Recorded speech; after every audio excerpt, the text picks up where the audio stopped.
Special గెస్ట్ని interview చేయడానికి వచ్చాను. ఆ స్పెషల్ గెస్ట్ ఎవరో కాదు, ఆమె మాట్లాడితే స్టేజ్ దద్దరిల్లాల్సిందే.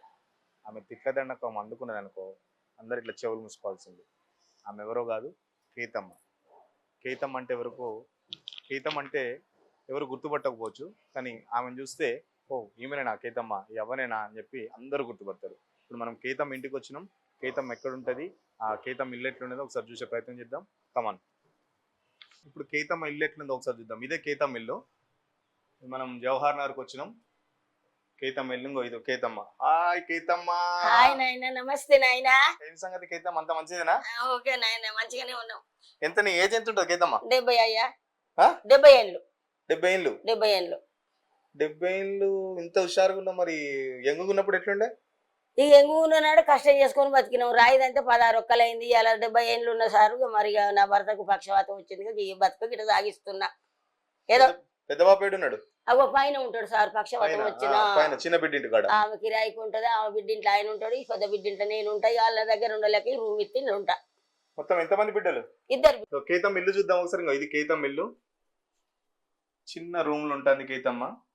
ఒక చిన్న బెడ్, ఓ టీవీ అయితే మంచిగా పెద్ద టీవీ పెట్టుకున్నది కేతమ్మ. మరి అన్ని యూట్యూబ్ ఛానల్ ఇంటర్వ్యూ చేస్తారుగా, పెద్ద టీవీలో చూసుకుందాం అనుకుంటాను. మిమ్మల్ని అందరూ చూడాలంటే టీవీ కావాలనే కేతమ్మ ఇల్లు. ఒక చిన్న రేకుల షెడ్ల ఒక చిన్న రూమ్ లో ఉంటాను కేతమ్మ. ఇంకో కేతమ్మ భర్త పెద్ద బాబు, ఇంకో కేతమ్మ. ఇది ఎప్పటి ఫోటో కేతమ్మ? అది నా బిడ్డలు పుట్టినాకనే దిగినయ్యా. అంటే ఎన్ని ఏళ్ళ కింద ఫోటో ఇది? 40 ఏళ్ళు కావచ్చు. 40 ఏళ్ళ 50 ఏళ్ళు. మారడవెల్లిలో కిరాయికున్న మారడవెల్లిలో దిగినామయ్యా. అది వెస్ట్ మారడపల్లి. వెస్ట్ మారడవెల్లి, అడ్డగుట్ట మారడవెల్లిలో ఉన్నారు సారు. ఇప్పుడు కేతమ్మతో మాట్లాడదాం. కేతమ్మ మొత్తం ఎంతమంది బిడ్డలు నీకు? 2 బిడ్డలు సారు. 2 బిడ్డలు. పెద్ద బిడ్డ ఏం చేస్తారు, చిన్న బిడ్డ ఏం చేస్తారు? పెద్ద బిడ్డ మిషన్ కుట్టుకొని బతుంది, భర్త చచ్చిపోయిండు. చిన్న బిడ్డ బ్యూటీ పార్లర్ ఉంది, ఆమె కుటుంబం ఆమెదే, ఈమె కుటుంబం ఈమెదే సార్. మరి కేతమ్మ దగ్గర బాగా పైసలు ఉన్నాయంటారు అందరూ. ఇక నేను ఏం చెప్తాను, ఇట్లున్నది నా వెనకటి నుంచి 40 ఏళ్ళ నుంచి ఇదే ఇల్లు సారు. అసలు కేతమ్మ మీ సొంతూరేది?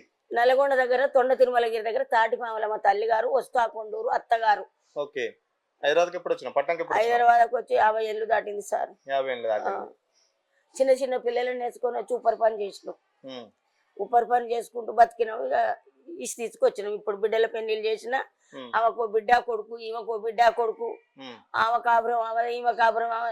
ఎవరి బతుకులు వాళ్ళు బతుకుతురు అనుకోరాదు, ఎవరి కష్టం వాళ్ళకే ఉంది. పక్షవాతం ఎప్పుడు వచ్చింది? పక్షవాతం వచ్చి దాదాపు 2 ఏళ్ళు అయింది. మల్లారెడ్డి దవాఖాననే బాగా అయిండు. అయినా కానీ 2 ఏళ్లతోటే తింటాడు, తినరాదు, ఎక్కువ నడవరాదు. బీపీ, థైరాయిడ్, పక్షవాతం అన్ని ఉన్నాయి. ఇక నాకు షుగర్, బీపీ నాకుంది. కాదు, నీకు చూస్తేనేమో 70 ఏళ్ళు అంటాను. 70 ఏళ్ళ దాని లెక్క ఉండదు, ఏదో 20 ఏళ్ళ దాని లెక్క.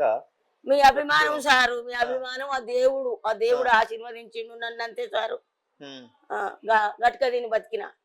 అమ్మ లేదు, పుట్టంగానే అమ్మ చచ్చిపోయింది. నాకు మా అమ్మ తెలియదు. మా అయ్య ఇంకో లగ్గం చేసుకుంటు, మా అయ్య కూడా చూడలే. తాత అమ్మమ్మ లగ్గం చేసి ఇచ్చిర్రు. తాత అమ్మమ్మ పోయినాక ఇక బలగం లేదు. కష్టమైనా నాదే, సుఖమైనా నాదే. చుట్టాలు లేరు, పక్కాలు లేరు సార్. నాకు బిడ్డలు ఎక్కువ, బిడ్డలు 2 అన్నదమ్ములు, అక్క చెల్లెళ్ళు లేని అనాథను మంచిగానే చూసుకుంటారు. అయ్యమ్మ లేని అనాథను, అన్నదమ్ములు లేని ఆప్యాయత లేని అనాథను, అంతే. చిన్న పంచల అమ్మమ్మ తాత అమ్మమ్మ ఇప్పుడు ఉన్నారు. వాళ్ళు కూడా 60-70 ఏళ్ళ, 40 ఏళ్ళ, 50 ఏళ్ళ. నేను 70 ఏళ్ళు ఉన్నా.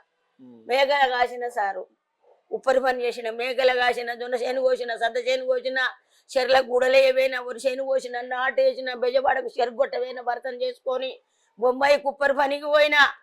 అన్ని దేశాలు తిరిగి తిరిగి తిరిగి బాలాజీ జవహర్ నగర్ లో సెటిల్ అయిన సార్. ఆఖరికి ఇడికొచ్చి ఇప్పుడు 37 ఏళ్ళు, ఇంకొక 3 ఏళ్ళు, 2 ఏళ్ళు అయితే 40 ఏళ్ళు సార్. నేను ఇడికొచ్చి అడిమున్న నాడు వచ్చిన సారు. దొంగల నరుముకుంటా ఇవన్నీ శిల్పాల చెట్లు, చీపురుగోయల కంచా, రోడ్లు లేవు. బాలాజీ నగర్కి వచ్చినాడు. ఏం ఆపుకుంటా, నాకు ఆడపిల్లలు ఇంతే సున్నది చాలనుకున్నా సార్. నేను ఆనాడు నాకు ఆశ లేకుండా ఆపుకోలే. ఇప్పటికి కూడా గిదే బతుకు, గిదే ఇల్లు మీరు అన్నట్టు. ఆస్తులు ఎందుకు సార్? నాకు బిడ్డల పెళ్లి చేసిన నాకెందుకు సారు? మీలాంటి ధర్మదాతలు లేరా? ఇక్కడ బో పెట్టారా? మాట చెప్తున్నా, లైన్ వరుసొస్తే. నాకు వద్దు సారు, ఆస్తులు అవసరం లేదు సారు. వద్దు, ఆస్తులు ఉన్న వాళ్ళు సుఖపడుతున్నారు సారు. వద్దు, వద్దు సారు. ఎప్పుడు బుక్కాడు అప్పుడు చాలు. ఎందుకు డబ్బు? బిడ్డల పెళ్లిళ్ళు చేసిన నాకు ఎందుకు సారు? నాకు అవసరం లేదు, కళ్ళు కంపంలో 3,000 వస్తాయి, మేము గౌన్లో. ఉమ్, నా భర్త కేసీఆర్ 2,000 పింఛన్ ఇస్తాడు, ఉమ్, 5,000 తోటే నా భర్త నేను బతాం సారు. ఉమ్. లక్షల కోట్లు నాకెందుకు సారు? ఇప్పుడు కేసీఆర్ సార్ వేయండి కానీ 2,000 పెన్షన్ గవర్నమెంట్ వస్తాను, ఇక ఎవరు ఇత్తురు అదే 2,000 అదే కంటిన్యూ ఇత్తురు సారు. 4,000 ఇస్తాను ఇస్తలేరు సార్, ఇంకా మాకు 4,000 ఇంతవరకు రాలేదు సారు. 2,000. 4,000 రాలేదు. ఇది గ్యాస్ 500 అన్నారు, అది రాలేదు. 200 కరెంటు యూనిట్లు అన్నారు, ఇది రాలేదు. అప్లై చేసుకున్నాం అన్నిటికీ. అన్నిటికి అప్లై చేసిన సార్, నాకు ఏది రాలేదు సార్. అసలు కేతమ్మ రాజకీయాల నుంచి ఫస్ట్ ఏ పార్టీ? ఫస్ట్ తెలుగుదేశంలో నేను గెలిచిన సార్, మాజీ వాడున్న మరి ఈడ ఈడ వాడు చంద్రబాబు నాయుడు గెలిచినప్పుడు ఈ మా మల్లారెడ్డి, కేసీఆర్, వీరేమంత రెడ్డి వీళ్ళందరూ తెలుగుదేశంలో ఉన్నప్పుడు నేను తెలుగుదేశంలో ఉన్నా. కానీ వీళ్ళని నాకు తెలియదు. ఈయన కేసీఆర్, ఈయన రేవంత్ రెడ్డి వీళ్ళందరూ నాకు తెలియదు అప్పట్లో. అప్పుడు నేను గెలిచిన 5 ఏళ్ళు చేసిన సార్, 7,000 పెట్టిన, 7,000 తోటి గెలిచిన. అప్పుడు రోడ్డు ఉడుస్తున్నా, మున్సిపాలిటీ ఆఫీసు రోడ్డు ఉడుతున్నా. రోడ్డు ఉడుతుంటే ఈ ఊరు లీడరు నామినేషన్ ఏనికి పోతుంటే నువ్వు కూడా అంటే 150 రూపాయలు నీళ్ళంటే ధర్మాత్కుడితే నామినేషన్ వేసిన 7,000 రూపాయలు ఉంటే గెలిచిన ప్రజలకు ఇంతో అంతో కంకర రోడ్లు లేపించిన, నల్ల లేపించిన, అదో ఇదో నాకు దోషింది చేసిన. ఏం లేదు, అందరు కాంగ్రెస్ లో పోతే నేను కాంగ్రెస్ లో పోయినా. కాంగ్రెస్ లో 9 ఏళ్ళు ఉన్నా. కేరళ లక్ష్మారెడ్డి గెలిచినప్పుడు ఆయన తోటి ఉంటే నా బిడ్డకు టికెట్ ఇచ్చిర్రు. ఉత్త కొమ్మారెడ్డి నా చిన్న బిడ్డకు టికెట్ ఇస్తే 20,000 అప్పుడు చేయి గుర్తుకు 20 లక్షలు పెట్టినాం, ఓడిపోయినాం. మళ్ళీ రేవంత్ రెడ్డి మల్కాజ్గిరి నియోజకవర్గానికి ఎంపీగా గెలిచినప్పుడు ఈ ఊరికి వచ్చిండు, గెలిపి అంటే ఆయనని గెలిపిస్తే మమ్మల్ని గెలిపిస్తా అన్నట్టు గెలిపి మళ్ళీ నా బిడ్డకు మళ్ళా నిలబెట్టిన చేయి గుర్తుకే, మళ్ళా ఓడిపోయింది. ఇక 2 సార్లు కాంగ్రెస్, 2 సార్లు కాంగ్రెస్ లో ఓడిపోయినాక కార్పొరేటర్ ఓడిపోయింది. ఓడిపోయే వరకు కార్పొరేటర్ గా ఇక ఓడిపోయే వరకు ఇక సరే మా ఇంట్లో మేము మా కుటుంబాలను చూసుకుంటూ ఉన్నాక మళ్ళీ అందరూ మళ్ళా కారు కారు కారు అని మళ్ళీ అందులో కూతురు. మళ్ళీ మేమేం చేయం, తల్లి పిల్లలు మేము ఉండి సరే అని చెప్పి మళ్ళీ మేము ఆ పార్టీలో పోయినాం. సరిగా మల్లారెడ్డి సార్ తో దోస్తాను ఎప్పుడు స్టార్ట్ అయింది? 5 ఏళ్ళప్పుడే ఆయన నాకు కండువ కప్పిండు. అప్పటి నుంచి ఇప్పటి వరకు ఆయన నన్ను కూడా ఆయన నేరుడు సారు. మల్లారెడ్డి సార్ అంటే బాగా ఇష్టం, నాకు అభిమానం. ఆయన అంటే మమ్మల్ని మంచిగా చూసుకుంటాడు. ఇస్తాడా పైసలు ఏమన్నా అక్కడికి వాటి వీటికి పెళ్లికి పేరెంటానికి? ఇస్తాడంటే ఇస్తాడు, మంచిగా చూసుకుంటాడు. ఇచ్చుడేమో సార్, ఇళ్ళ బిడ్డకు టికెట్ ఇచ్చిండు కాలేజీలో మా అయ్య. మళ్ళీ పోయి పిల్లగాడు పుట్టంగా నా మునుమానవాడు సార్, ఈయన నా మునుమానవాడు మనవరాలు కొడుకు. ఆ పిల్లగాడు బాగలేకపోతే ఆయన హాస్పిటల్ బాగుపడ్డాడు, అంకుల్ కూడా బాగలేకపోతే హాస్పిటల్ బాగుపడ్డాడు. ఇక ఆ సాయాలు అయితే చేస్తాడు సారు. నేను పైసలు ఎందుకు అడుగుతా, అడిగితే ఇస్తాడు, ఎక్కువ అడగొద్దుగా సారు, డబ్బు ఎక్కువ అడగొద్దుగా ఎవరిని. ఏం ఆపతుంది, ఏం కష్టం ఉంది అని అరుచుకుంటాడు. మల్లారెడ్డి సార్ అంటే ఇష్టమా, కేసీఆర్ సార్ అంటే ఇష్టం బాగా? 2 కన్నులే సారు. ఏ కన్ను బాగాలేదు పొడుచుకోమంటే పొడుచుకుంటానా? కేసీఆర్ బువ్వ కన్ను కుడి కన్ను, మల్లారెడ్డి కుడి ఎడమ కన్ను సారు. నాకు 2 కన్నులే సారు. మల్లారెడ్డి సార్ వచ్చినా మీటికి ఎప్పుడన్నా? రాలే సారు, ఇంతవరకు రాలే. 10 ఏళ్ళకి వెళ్ళి రాలే. ఎందుకు నువ్వు విలువలేదా మరి? సార్ రాలేదా? మత్తిగా రమ్మన్నా కానీ రాలే. అవునా? అయితే మల్లారెడ్డి సార్ చెప్తాను, ఇంటికి తీసుకొస్తా మల్లారెడ్డి సార్. ఓ దావత్ అయినప్పుడు తీసుకొచ్చుకుంటాం కానీ ఏదైనా పెద్ద దావత్ చేయలేదా మరి అప్పటి నుంచి? ఏం దావత్ చూసారు? ఇంకా ఆ సార్ రాక తెలుగునే పెళ్లిళ్ళు అయిపోయాయి. ఆ సార్ రాక తెలుగునే ఈ బాబు పుట్టిండు కానీ ఈ బాబు కూడా ఏం చేయలేము మేము. నువ్వు బాగా మాట్లాడుతూ ఉంటావు కదా, బాగా లొల్లి చేస్తూ ఉంటావు కదా మీటింగ్లలో? బాగానే మాట్లాడుతా సారు. ఎందుకంత అంత ధైర్యం ఎక్కువ వచ్చింది? ఆ మాటలు, ఆ తిట్లు. ధైర్యం ఏముంది సారు? నీ పేరు పెట్టి నేను విలువ నీకు నాకేం భయం సారు? నువ్వు ఈ పని చేసినోడు చేసిండనే చెప్తా, అంతేగాని ఇక నేను ఖండించే ముందు వాళ్ళను తిట్టాను, నాకు భయం లేదు. నాకెందుకు సార్? బూతులు బాగా తిడతా ఉంటాను. ఏం బూతులు తిట్టా సార్? ఏం బూతులు తిట్టా? నీకు అసలు తిట్టేరావా? వస్తాయి కానీ నేను ఎందుకు తిడతా? వస్తాయి కదా అని చెప్పి నేను అట్లా అన్యాయంగా నేనే తిట్టా. స్టేజ్ మీద మైక్ పట్టుకుంటే మాత్రం ఊగుతా. ఎందుకు అట్లా? ఇంకంతే నాకు వచ్చేస్తుంది అది. పూనకం వస్తుంది. చేసిన పనులు చేసి నేను గుర్తు పెట్టుకుంటా. నువ్వు ఇది చేస్తే నువ్వు ఇది చేసినావనే చెప్తా, అంతే. మల్లారెడ్డి సార్ బాగా చేసిండా? మల్లారెడ్డి ఈ ఊరికి 2 కోట్ల రూపాయలు ఇచ్చి 200 కోట్లు ఇచ్చిండు. ఘనత కేసీఆర్ ఇయ్యాల మల్లారెడ్డికే దక్కింది. 200 కోట్లు ఇచ్చి రోడ్లు నేనేం చెప్పిన నాడు, చీపురుగోయల కంచ, శిల్పాల చెట్లు, దొంగలు, పాములు, బాలాజీ నగర్ అంటే ఆయన బాలాజీ నగరు ఎంతమంది ఎంపీలు వేరు, ఎమ్మెల్యేలు వేరు, వాళ్ళ పేర్లు ఎందుకు గానీ నేను అన్నట్టు నేను ఈ ఊరికి వచ్చిన కాంచి బండారు దత్తాత్రేయ వచ్చిండు, నంది ఎల్లయ్య వచ్చిండు, టైగర్ నరేందర్ వచ్చిండు, మహేంద్ర రాయల్స్ సర్వే సత్యనారాయణ వచ్చిండు, దేవేంద్ర గౌడ్ వచ్చిండు, కేరళ లక్ష్మారెడ్డి వచ్చిండు, రేవంత్ రెడ్డి వచ్చిండు, ఇంతమంది వచ్చిన సుధీర్ రెడ్డి వచ్చిండు, ఇంతమంది వచ్చిన జవహర్ నగర్ రూపురేఖలు మారలే. అదే మల్లారెడ్డి వచ్చినాక బాలాజీ నగర్ అని పేరు పోయి ఇవాళ జవహర్ నగర్ అని పెట్టి ఇవాళ కార్పొరేటర్లను గెలిపించుకొని ఆయన మున్సిపాలిటీ ఆఫీస్ చేసి మన కార్పొరేటర్లు అంతా వేరే పార్టీలో పోతారు వేరే పార్టీలు అంటే సార్ నేను ఏం చెప్తున్నా కొంచెం టమాటమైంది టీఆర్ఎస్ పార్టీ ఇంట్లో ఏది లేదు ఏం చేస్తాం ఇలా అన్నట్టుగా అందులోకి జంప్ అయినారు అంతే ఇక పోయేటోళ్ళు పోతున్నారు ఉన్నోళ్ళు ఉంటారు పోయిన వాళ్ళు పోంగ ఉన్నోళ్ళే గట్టికుంటారు సారు నువ్వు టీఆర్ఎస్ లో ఉంటావు నేను టీఆర్ఎస్ లో ఉంటా కేసీఆర్ సార్ మందులు ఈసారి ఇది పోయినా రేవంత్ రెడ్డి సార్ రమ్మంటే పోను సార్ రేవంత్ రెడ్డి సార్ ముఖ్యమంత్రి రమ్మన్న కూడా నేను పోను సార్ ఇక నాకేం పని సారు ఒక దాంట్లో ఉన్నా అంతే పదవి ఇస్తా అంటే ఏ పదవి వద్దు సార్ నాకు నేను ఏం చెప్పినా బిడ్డల ఫైనల్ చేసి నన్ను చింతగా ఉన్నా నాకు పదవులతో అవసరం లేదు వాళ్ళ మా కేసీఆర్ దయ అంతే ఇక కానీ నేను ఒకటే చెప్తున్నా కష్టమో సుఖమో దుఃఖమో మంచో చెడో ఒక దాంట్లో స్టెప్ వేసిందంటే ఇక అందులోనే నేను నా ప్రాణం పైన ఇక గన్ననే ఉంటా కేసీఆర్ నా ప్రాణం కేసీఆర్ తోటే ఉంటా కేసీఆర్ సార్ కలిసిన ఎప్పుడన్నా కలవలేదు సార్ దగ్గర చూసినావు పోలేదు సార్ ఇప్పటికి కేటీఆర్ సార్ అయితే బాగానే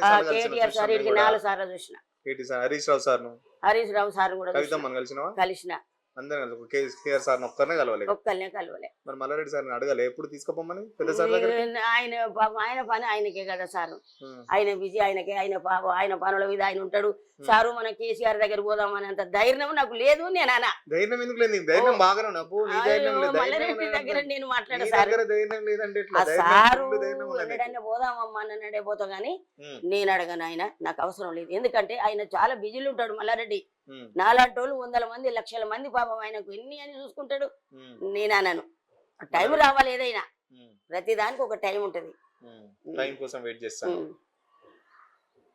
ఇంకా మీరు అడగాల సార్ 100 రోజుల పాలన ఎట్లుంది కాంగ్రెస్ ఏముంది సార్ ఏం లేదు అంతేనా ఇక నిన్నయాల కొన్ని నీళ్ళు వదులుతుండ్రు కాంగ్రెస్ పాలన ఇక ఒక రెండు గేట్లు తీసిండట అది హరీష్ రావు ఏరియాలా అంతేం అంతలే ఉంది కొంచెం ఎకరం 2 ఎకరాలు ఉన్న వాళ్ళకు ఒకరిద్దరికి రైతు బంధువు పడ్డదట ఇక అంతలే ఉంది కానీ ఇక రైతులు మటుకు చచ్చిపోతున్నారు సారు ఆన లేకుండా ఎండ లేకుండా రాళ్ళ వర్షాలు పడి ఉడగల్ల వర్షాలు పడి ఆన ఎండ లేకుండా 6 గాల కష్టం చేసి 2 కార్లు పండించుకునేటోళ్ళు వెనకట రైతులు 10 ఏళ్ల కింద వానకాలం ఒక పంట మరి ఇది కాంగ్రెస్ తెచ్చిన కరువు అంటారు అందరూ కాంగ్రెస్ తెచ్చిన కరువు అంటారు వాళ్ళు ఎందుకంటారు సార్ ఎవరు వాళ్ళు ఒప్పుకోరు నీ బిడ్డ నీకే గొప్ప నా బిడ్డ నాకే గొప్ప కదా సార్ నీ పార్టీ నీకే గొప్ప నా పార్టీ నాకే గొప్ప ఏ వాళ్ళు అట్లా ఒప్పుకోరు మా వాళ్ళు ఎందుకు వచ్చింది అంటారు అది మీ వల్లనే వచ్చిందని ఇంత పిల్లగాడు కూడా అంటాడు ఇప్పుడు ఏమనిపిస్తుంది ఇట్లా పంట పొలాలని నాకు వాళ్ళ వల్ల ఊర్లో కూడా ఆస్తి లేదు సార్ ఇల్లు కూడా లేదు సార్ ఏమున్నదంటే గుంజుకునేటోళ్ళు ఎవరు లేరు నాకు ఆస్తి లేదు మా భర్త జీతం ఉన్న భర్తను పెళ్లి చేసిరు కోమటోళ్ళకు జీతం ఉంటున్న భర్త అది కూడా వస్తా కొండూరులో సల్ల సీతయ్య కోమట ఆయనకు జీతం ఉన్న భర్తను పెళ్లి చేసుకున్నా పెళ్లి చేసుకొని ఇలా నా బిడ్డలు పెళ్లి చేసుకొని 2 ఆడపిల్లలకు నేను జన్మనిచ్చిన ఇంకా కొడుకులు అయితే లేరు సార్ నాకు కష్టపడి చాలా అంటే చాలా నిజంగా చాలా కష్టపడ్డా సార్ పావుకిలో కోడి కూర తెచ్చుకుందామంటే అన్నాడు మాకు 10 రూపాయలు లేక కోడి కాళ్ళు రూపాయి ఇచ్చి కోడి కాళ్ళు తలకాయలు తెచ్చుకొని ఉడకబెట్టుకుని తినేటోళ్ళం మేము ఆనాడు రూపాయలు లేదు సార్ మంచిగానే ఉన్నాం సార్ మంచిగానే అప్పుడు రూపాయి సంపాదించాలంటే కష్టం ఉప్పర్ పని చేసిన పొద్దుంత 2 మొగలకు 60 రూపాయలు ఆయన 10 తులాలు 10 20 నా పెళ్ళప్పుడు 700 రూపాయలకు తులం బంగారం గొడ్డలు భుజాన పెట్టుకొని గొంగడు భుజాన వేసుకొని పోయి కూలినాలు చేసుకొని వరిసేను నారు బురద తిని బురద కక్కుతాం రైతులే మేము అటువంటి రైతులు 2 కార్లు పంట వాయేసారు అగ్గిపుల్ల గీకి ఇలా పొలాలలో వేస్తున్నారు మేకలను గొర్రెలను తినబెడుతురు పశువులను తినబెడుతురు పంట సార్ రైతులు ఏ కష్టం అనుకుంటే రైతు కళ్ళ కపటం తెలవనోడు రైతు సార్ జై జవాన్ జై కిసాన్ అన్నారు సార్ ఏది జై ఏది కిసాన్ ఏది జై జవాన్ అంటే ఉండొచ్చు రైతు నాగం చేసేది ఇలా కాంగ్రెస్ ప్రభుత్వం కంట నీరు పెడుతున్నారు చదువుకోలేదంటాను నువ్వు కేసీఆర్ పెట్టిన పథకాలన్నీ వరుస పెట్టి చెప్తావు ఇక పెద్ద పెద్ద లీడర్లు కూడా చెప్పేయాలంటే ఇట్లా కొంచెం నోటికి ఎట్లా గుర్తుంటాయి నీకు అన్ని పథకాలు బాగా జీవితం చదువుకున్న సార్ నేను జీవితం చదువుకున్న సార్ ఇక నాకు చదువు రాదు సార్ చదువు రాదు కానీ అన్ని పథకాలన్నీ నోటికి గుర్తు పెట్టుకున్నావు మంచిగా పట్ట చెప్తానే ఉంటావు మిషన్ బాగా నీళ్లు సార్ ఇప్పుడు నీళ్లు లేక కొట్లాడుతున్నారు సార్ రోడ్ల మీద మళ్ళీ గవర్నమెంట్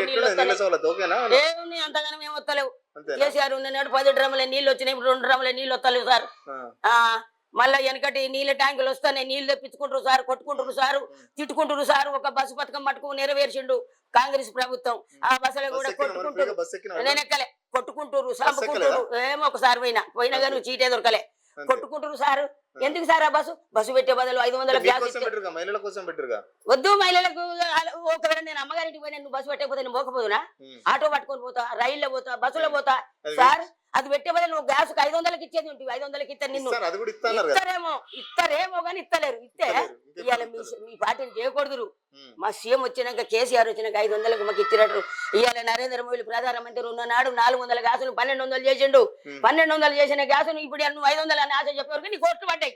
ఉమ్, 700 కోట్ల రూపాయలు రైతు బంధు విత్తనాన్ని కేసీఆర్ ఎలక్షన్ వారం రోజులు ఉండగా 700 కోట్ల రూపాయలు రైతు బంధు విత్తనంటే రైతు బంధు విత్తనంటే వీళ్ళు పోయి కాంగ్రెస్ ప్రభుత్వం పోయి 7,000 కోట్లు 7,000 కోట్లు 700 కోట్లు ఇత్తనంటే ఇదే కాంగ్రెస్ ప్రభుత్వం పోయి ఇవన్నీ నీకు ఎట్లా తెలుసు? సానుభూతి అంటే నువ్వు టీవీ చూస్తా, పేపర్ చదువు రాదన్నావు, పేపర్ చదువు. సానుభూతి మరి ఎవరు చెప్తారు? తెచ్చుకుంటారు. నీకన్నా మీ బిడ్డలు చెప్తారా, మన వాళ్ళు చెప్తారా? ఎవ్వరు చెప్పరు. నేను ఇవ్వాలి మాటినా ఆ, సానుభూతి కొరకు పోతుండు కేసీఆర్ రైతు బంధు వేయొద్దని చెప్పి ఎలక్షన్ కలెక్టర్ పోయి వీళ్ళు చెప్తే రైతు బంధు బంద్ అయింది. మరి ఆనాడు 700 కోట్లు 7 కోట్ల రూపాయలు ఏడేసి ఇవ్వాలి మరి రైతు బంధు ఇయ్యరాదు ఇయ్యి. ఉమ్, 1 తారీఖు నుంచి మొదలు పెడితే 10 తారీఖు వరకు టెక్క టెక్క టెక్క అని టింగ్ టింగ్ టింగ్ టింగ్ అని రైతు బంధు పడ్డది. ఇప్పుడు ఆ టింగ్ టింగ్ ఏది ఆగిపోయింది. రైతులు సంతోషపడ్డారు. ఉమ్, మంచి ఇత్తనాలు మంచి ఎరువులు మంచి కరెంటు 24 గంటల కరెంటులు ఎక్కడ చూసినా గంగా ఏడ చూసినా చెర్లల నీళ్లు బావుల నీళ్లు కుంటల నీళ్లు బోర్ల నీళ్లు. ఆనాడు ప్రభుత్వం ఉన్ననాడు ఇవాళ చెర్లు ఎండిపాయ బావులు ఎండిపాయ కుంటలు ఎండిపాయ. ఒక్కొక్క రైతు 5 బోర్లు వేసుకుంటే 5 లక్షలు అప్పయిందట. 5 లక్షలు అప్పు ఎట్లా కడతాడు సార్ రైతు? ఎట్లా కడతాడు సార్? ఆడపిల్లలు పెండి ఎట్లా చెప్తాడు సార్? చాలా ఇబ్బంది ఉంది సార్ రైతులకు. నేనేమంటున్నా కాంగ్రెస్ ప్రభుత్వం చెయ్యాలి అంటున్నా. ఉమ్, కాంగ్రెస్ ప్రభుత్వం చెప్పిన హామీలు మీరు నెరవేర్చండి ఉమ్, అంతే. రైతులను మీరు ఆదుకోండి సార్, రైతులను ఆదుకోండి, కళ్యాణ లక్ష్మి ఇవ్వండి. పథకాలు తెచ్చిన కేసీఆర్ సార్ మరి మొన్న ఎందుకు ఓడిపోయిందంట? అయితే ఇప్పుడు టిఆర్ఎస్ పార్టీలో ఉన్నోళ్ళు బీఆర్ఎస్ పార్టీలో ఉన్నోళ్ళు మొత్తం నమ్మకంగా ఉన్నారు కేసీఆర్ దగ్గర. ఉమ్, నమ్మకంగా ఉన్నోళ్ళను నమ్మిండు కేసీఆర్. ఉమ్, నమ్మి ఎంపీ టికెట్లు ఇచ్చిండు, ఎమ్మెల్యే టికెట్లు ఇచ్చిండు కేసీఆర్. ఉమ్, వాళ్ళను మంచి ఒక పొజిషన్ లో ఉంచి వాళ్ళ ఏరియాలలో ఏది కావాలంటే అది ఉమ్, కొన్ని కోట్లు ఇచ్చిండు. ఉమ్, అక్కడ కొంచెం ఇదే వరకల్లా ఏం చేసిరంటే మా బీఆర్ఎస్ పార్టీ ఓడిపోయే వరకల్లా ఉమ్, వాళ్ళు ఏం చేసారు, ఇక ఇంట్లో పనులు కావు, ఇక కేసీఆర్కే లేదు పని మాకేమైతుంది అని చెప్పి అందులోకెళ్ళి ఇప్పుడు కాంగ్రెస్ లో జంప్ అయ్యారు. అటువంటి వాళ్ళు కాంగ్రెస్ లో జంప్ అయిన వాళ్ళు అటువంటి వాళ్ళు బీఆర్ఎస్ లో ఉన్నారు కాబట్టినే వాళ్ళ సంగతి పబ్లిక్ కు తెలుసు. ఉమ్. ఇటు అటు జంప్ అవుతారు కాబట్టి అని చెప్పి మరి ఇప్పుడు ఇవన్నీ అప్పుడు కేసీఆర్ సార్ పెద్ద సార్ తెలియదా టికెట్లు ఇచ్చే ముందు ఎమ్మెల్యే ఎలక్షన్ అప్పుడు? ఎట్లా తెలుస్తుంది సార్? నా మనసులని నమ్మిండు, ఉమ్, మనసులది లోపట ఉన్నది మోసపోయిండు. నమ్మి మోసపోయాడు. లోపట ఉన్న మర్మం తెలియదు మనసులది ఉమ్, తెలియకుండా నమ్మి మోసపోయి టికెట్లు ఇచ్చే వరకల్లా అందులోకెళ్ళి ఇల్లు జంప్ అవుతారు కాబట్టి వాళ్ళ వల్లనే బీఆర్ఎస్ కు మొన్న ఓట్లు పడలే. అయినా వాళ్ళకి జంప్ అయ్యి ఇప్పుడు మళ్ళీ ఎంపీ ఎలక్షన్లు వచ్చినాయి. ఎన్ని ఎంపీ గెలుస్తారు అనుకుంటాను? ఇక 17 గెలవాలని నేను అనుకుంటున్నా సార్. మరి ఎన్ని గెలుస్తారు మన 17 గెలుస్తారని అంటాను. 17 గెలవాలి, 10 గెలవాలి. మా బీఆర్ఎస్ 10 గెలిస్తేనే మాకు ఒక మళ్ళీ అందరూ పోతారు కదా దీంట్లోకి వెళ్ళి. 10 ఎక్కడ గెలిచినట్టున్నది బీఆర్ఎస్. ఇప్పుడు మళ్ళీ ఇక్కడి నుంచి అందరూ మళ్ళీ కాంగ్రెస్ లో పోగొట్టారు కదా. కాంగ్రెస్ లో పోతే పోయిన వాళ్ళు వంగ ఉన్నోళ్ళు ఖచ్చితంగా గెలుస్తారు సారు. మేము పోయి ఉన్నోళ్ళమే గట్టిగా ఉంటాం. ఇక పోయిన వాళ్ళు పోతురని పోతారా సార్? ఉమ్, ఇప్పుడు ఇందిరమ్మ చచ్చిపోయింది సార్, రాజ్యం వెళ్ళింది, అది మంచిగా వేసింది. ఇందిరమ్మ రాజ్యం అన్నారు, వీళ్ళకి రాదు కానీ ఇందిరమ్మ అదే ఇందిరమ్మ రాజ్యం ఇందిరమ్మ రాజ్యం అని గెలిచిండ్రు. కానీ ఆమె పేరు చెట్టు పేరు చెప్పి కాయలు అమ్ముకున్నాడు చేస్తారు కానీ ఇందిరమ్మ రాజ్యం వీళ్ళకు రాదు. మరి ఇందిరమ్మ చచ్చిపోయిందని రాజ్యం ఆగిందా సార్? రాజు చచ్చిపోతే రాజు చచ్చిపోతే రాజరికం ఆగది. ఒక భార్య చచ్చిపోతే భర్తకు మళ్ళీ ఇంకో పెళ్లి ఇంటెనకనే ఉంటది అట పెళ్ళం. ఏమయ్యా మరి నేను ఇంత మంచిగా ఉన్నా నీకు భార్య ఇంత అందగత్యం దొరికినా నేను లేకపోతే ఎవరిని చేసుకుందాం అని అడిగిందట ఒక ఆడది. నువ్వు కాకపోతే నీ అమ్మనే చేసుకుంది అన్నాడట ఆయన. అర్థమైందా? రాజు చచ్చిపోతే రాజరికం మురిగిపోదు. ఇందిరమ్మ పోతే రాజశేఖర రెడ్డి వచ్చే, కిరణ్ కుమార్ రెడ్డి వచ్చే, ఇక ఎవరు వచ్చి ఎవరు వచ్చినా గానే ఉన్నది పట్టు దేశం. ఒక 10 ఏళ్ళే మంచిగా ఉంది మన తెలంగాణ రాష్ట్రం. రైతులు బాధపడలే. రాష్ట్రం కోసం కొట్లాడినా అప్పట్లో? కొట్లాడినా ఈ ఊళ్ళో కొట్లాడినా బురుడు వచ్చిన అడ్డమైనా కేసులు 1, 2 ఉంటాయి అయిపోయినాయి. ఆ సర్వే సత్యనారాయణ చేసిండు నాకు. అడ్డగుట్ట కాంగ్రెస్ లేదు తెలుగుదేశంలో ఉన్నా కూడా జరగని నాకు ఆయన సాయం చేసిండు. తెలుగుదేశం నుండి తెలంగాణ కోసం కొట్లాడినావా? కొట్లాడి నీళ్ళ ట్యాంకులు కట్టితే నా పేరు మీద కూడా కులం కేసులు అని పెట్టిర్రు, ఎస్సీ ఎస్టీలు పెట్టిర్రు. పెడితే నేను ఆడికపోతే నాకు న్యాయం చేసిండు మంచిగా. నేను పెద్దగా నాకేం కేసులు లేవు సార్, చిన్న నాకేం కేసులు సారు? రాగులా భూములా కొట్లాటలా కొడుకులా నాకేం బాధ సారు? నాకు కేసులు ఏమి లేవు. మల్లారెడ్డి సార్ కొడుకు మరి ఎందుకు ఎంపీగా పోటీ చేయలే? టికెట్ ఇస్తా అన్నారు. ఇక పెద్దోళ్ళ విషయాలు మనకు తెలియదు సార్. తెలియదు. నేను అడగా అట్లాంటి నాకు చెప్పడు. అంతేనా? నేను అంత పెద్ద విషయాలు అడగాను. నేను ఎక్కడ ఉండాలో అక్కడనే ఉంటాను నేను. మరి ఇక్కడ మల్లారెడ్డి సార్ కొడుకు ప్లేస్ లో రాగి లక్ష్మారెడ్డి వచ్చిండు, ఎట్లున్నాడు సార్ తెలుసా నీకు? ఆయన కూడా కాంగ్రెస్ కి వెళ్ళి వచ్చిండుగా. కాంగ్రెస్లకి ఎన్ని వచ్చినా ఎండ్ల వచ్చినా కూడా ఆయన 30 ఏళ్ళు 25 ఏళ్ళు రాజకీయం చేసిన వ్యక్తి ఆయనే. ఆ రాగిడి లక్ష్మారెడ్డి ఒక వ్యక్తిగతంగా లోకల్లో ఉంటాడు. ఆయన బిడ్డ, ఆయన కొడుకు, ఆయనే మొత్తం వాళ్ళ ఖచ్చితంగా ఆయన కుటుంబం మొత్తం ఒకవేళ ఇవాళ టికెట్ ఇచ్చేది కాబట్టి కష్టంగా వాళ్ళే గెలుస్తారు. మళ్ళీ ఇంకొకటి ఇవాళ సునీతారెడ్డి అన్నట్టు ఆమె మొన్న ఏమంటుంది, ఏమమ్మా నువ్వు గెలుస్తున్నావా అని అడిగిర్రు. అంటే నన్ను గెలిపియానికి సీఎం ఉన్నాడు కదా అంటుంది. సీఎం నిలబెట్టిన మనిషివి నువ్వు, సీఎమే నిన్ను గెలిపిస్తాడా? మరి నీకు రాజకీయం తెలియదా అని సీఎం గెలిపిస్తాడని చెప్పింది సునీతారెడ్డి. ఆమె ఇక్కడ లోకల్ ఉండదు. ఇప్పుడు ఈ విఠల్ రాజేందర్ అంటావు, విఠల్ రాజేందర్ కూడా హైదరాబాద్ లో ఏమి వెలగబెట్టింది అయితే లేదు. బీజేపీలో విఠల్ రాజేందర్కి ఇచ్చారు. మళ్ళీ ఉండే ఇళ్ళకెళ్ళి ఆయన కూడా జంప్ అయింది. ఆయనదే మొదలు ముష్టం స్టార్టింగ్ ఆయనదే ఉండే గానీ ఇళ్ళకెళ్ళి జంప్ అవ్వడు ఆయన మొదలు పెట్టింది ఇదంతా. అయితే ఇప్పుడు విఠల్ రాజేంద్ర కూడా లోకల్లో ఉంటాడు. లోకల్లో ఉంటాడంటే ఈ లక్ష్మారెడ్డికే మా ఖచ్చితంగా గెలిపించుకుంటాం, కష్టపడతాం అందరం. నువ్వు నేను అనుకుంటా, పగలు పతికారాలు లేకుండా, కష్టం అనుకుంటా, సుఖం అనుకుంటా. రాగిడి లక్ష్మారెడ్డి లోకల్ మనిషి, అలా కుటుంబం కష్టపడతారు, సేవ చేస్తారు, ప్రజలకు సేవ చేస్తారు. సేవ చేసినోడే నాయకుడు సార్, సేవకుడే నాయకుడు. మళ్ళీ ఆయననే గెలిపిస్తున్నాం, ఖచ్చితంగా లక్ష్మారెడ్డి గెలుస్తున్నాం. 5 ఏళ్ళు అయితే కాంగ్రెస్ పాలన చూడాల్సిందే నువ్వు, ఖచ్చితంగా తప్పదు కదా సారు. బాగా ఉండే మొన్నటిదాకా మంత్రి ఉన్నప్పుడు మస్తు జోష్ ఉండే, ఇట్లా ఇట్లా ఇట్లా బాగుండే. ఇప్పుడు బాగా తగ్గిపోయింది ఎందుకు? ఈ కాలాన్ని బట్టి తగ్గాలే.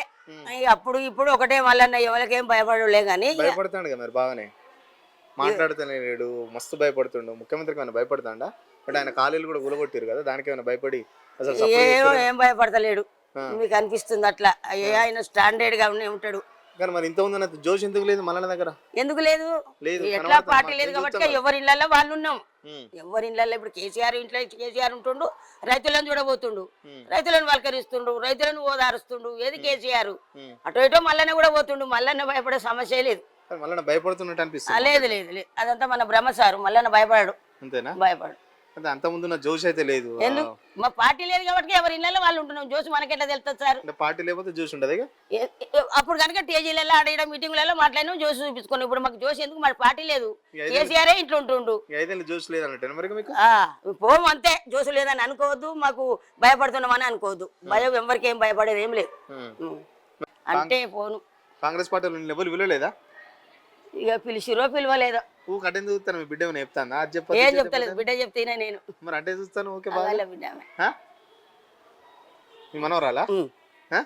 బిడ్డ చెప్తాను, బాగానే ఆడిస్తాను. బిడ్డ చెప్పినట్టు ఏంటాను అయితే. ఏం అడిగేది ఏం అడిగేది? నువ్వు ఎవరు మాటినాను మళ్ళీ బిడ్డ మాటింటాను వాడికి చూసుకుంటా. నువ్వు కూడా భయపడతానవా?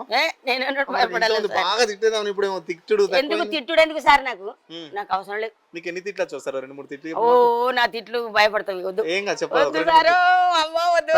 ఒక్క 2 తిట్లు ఏమని తిట్టాలి? ఏమ్రా ఏమ్రా? ఇప్పుడు పంచాయతీకి నీ దగ్గరికి వస్తారు కదా, ఎవరు నిన్నపోతే ఏం చెప్తావు? వాళ్ళకి ఏమని చెప్తావు? కొడుక ఇట్లా సంబంధం అంచుతా. అయినా పోతే నువ్వేం నాకు కొడతా. 2 దెబ్బలు ఎత్తా. 2 దెబ్బలు వేసి కొడతావా? చంపబడి తెరుస్తావా 2? అప్పుడు ఇంటి పెళ్ళ వినకపోతే ఆమెను కొడతా. ఆఖరికి కలిపి పంపిస్తావు. ఒర్రో గిర్రో ఏదో కలపాలి కదా సారు. కలపాలి. ఒక కుటుంబాన్ని కలపాలి మనం. మన బాధ్యత అది. మన ఇంటికి వచ్చినప్పుడు అంతే. ఎందుకంటే కుటుంబం విలువ నీకు తెలుసు. నాకు తెలుసు. నాకు ఫ్యామిలీ విలువ తెలుసు, నా కుటుంబం విలువ తెలుసు, బలగం విలువ తెలుసు. బలగం సినిమా చూసినావా? చూసిన. ఎన్నిసార్లు చూసినావు? 2 సార్లు. మంచిగా ఉన్నదా? బాగానే ఉంది. ఇంకా సినిమాలు చూస్తావా మామూలుగా? ఇప్పుడు 20 ఏళ్ళ 25 ఏళ్ళు సార్ నేను చూస్తలేను. రోజు ఏం తింటా మామూలుగా? ఇంత యాక్టివ్గా ఉంటావు కదా. ఏముంది సార్? అయ్యో ఏది తింటా అదే తింటా. అంతే. పొద్దున్న దొడ్రాబా చేసుకుంటా, అదే 3 పూటలు తింటావు. ఒకనాడు నా బిడ్డ పంపుతుంది పైనుంచి. అన్నం తినడం తింటా గానీ ఎప్పుడు ఎక్కువ తిన. అన్నం షుగర్ ఉన్నది కాబట్టి అన్నం తిన సార్. షుగర్ ఎక్కువ తెచ్చుకోను నేను. షుగర్ కంట్రోల్ పెట్టుకుంటా. కంట్రోల్ పెట్టుకుంటా. హాస్పిటల్ కూడా పోను, ఇంజక్షన్లు వేసుకోను. ఇంకా ఏం చెప్తావు మా సిగ్నల్ టీవీ ప్రేక్షకులకు? ఏం చెప్తా సార్? మీరు ఏం చెప్పంటే అదే చెప్తా. మేమేం చెప్పంటే నీకేమనిపిస్తే అది చెప్పాలి. మేము చెప్పంటే చెప్తావా? మీరు అడిగిన ప్రశ్నకు నేను జవాబిస్తా. ఏ ప్రశ్నకైనా ఏదైనా మాట్లాడు. ఏది భయపడే నేను ఎవరికి ఏం తల వంచి ఒకరికి భయపడా. నేను తప్పు చేస్తే భయపడతా. కాదు ఇట్లా రేవంత్ రెడ్డిని తిడతా ఉంటావు, కాంగ్రెస్ వాళ్ళని తిడతా ఉంటావు. నేను రేవంత్ రెడ్డిని ఎప్పుడు తిడతాను అనలే సారు. నేను అనలే. మామూలుగా తిరుగుతాంటావు కాంగ్రెస్ పథకాలు మంచిగా అవి అని అంటావు కదా మరి పోలీసులు- అదే చెప్తా రైతుల గురించి కాంగ్రెస్ ప్రభుత్వం అని అన్నా కానీ నేను పేరు పెట్టి రేవంత్ రెడ్డి అనలే, నేను విఠలు రాజేంద్ర అనలే, నేను బట్టి విక్రమార్క సారు అనలే, నేను ఎవ్వరి పేరు నేను నాకు పేర్లతో అవసరం లేదు. నేను ప్రభుత్వాన్ని నేను ఖండించుతున్నా. నా ప్రజలను కాపాడుర్రి, నా రైతులకు సేవ చేయుర్రి. ఆనాడు ఆయన సేవ చేస్తా అన్నాడు, చేస్తుండు. సేవకుడు నాయకుడు కేసీఆర్ చేసిన పనులలో పథకాలలో మీరు ఆ పథకాలు నెరవేర్చుండ్రు అన్న కానీ మీరంటే నాకేంది సార్? అంటే తిడితే ఏమన్నా పోలీసులు వస్తారు కేసులు పెడతారు భయం లేదా నీకు? నేను కబ్జాలు పెడితే నన్ను కంప్లైంట్ ఇచ్చుకోండి, జైలుకు తీసుకోపోరి. పోనీ మిమ్మల్ని ఏమైనా తిట్టినట్టు నాకు ఆధారం చూపించి నన్ను పట్టుకొని పోరి. ఇక అంతేగాని మిమ్మల్ని నేనేమనేది నాకేమయ్యాం సార్? అంత భయపడి ముచ్చటలేదు. ఇది కేతమ్మ చెప్పే ముచ్చట్లు. State into signal TV. Video journalist సుధాకర్తో సురేష్, జవహర్ నగర్ నుండి.